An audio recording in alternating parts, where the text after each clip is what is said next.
There is something that happens inside a financial life with no buffer that is almost never talked about. Not the obvious thing, the scrambling, the credit card, the stress.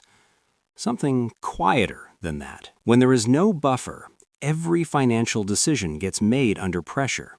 The small ones, the daily ones, whether to buy the slightly cheaper version of something, whether to say yes to a social event, whether to fix the thing now or wait and hope.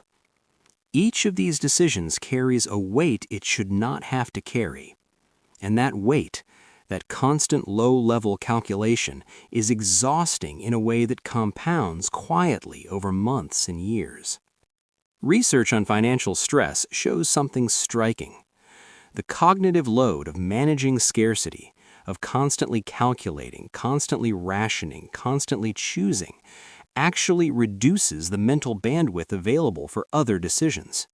Not because the person is less intelligent, because the brain is spending so much of its capacity on financial survival that less is available for everything else. This means that the person with no buffer is not just financially fragile, they're making worse decisions across the board, not from weakness, but from depletion. And the solution is not motivation, it's not discipline, it's not trying harder. The solution is removing the pressure, which is exactly what a buffer does. $1,000 does not solve a financial life, but it gives the brain enough room to think clearly.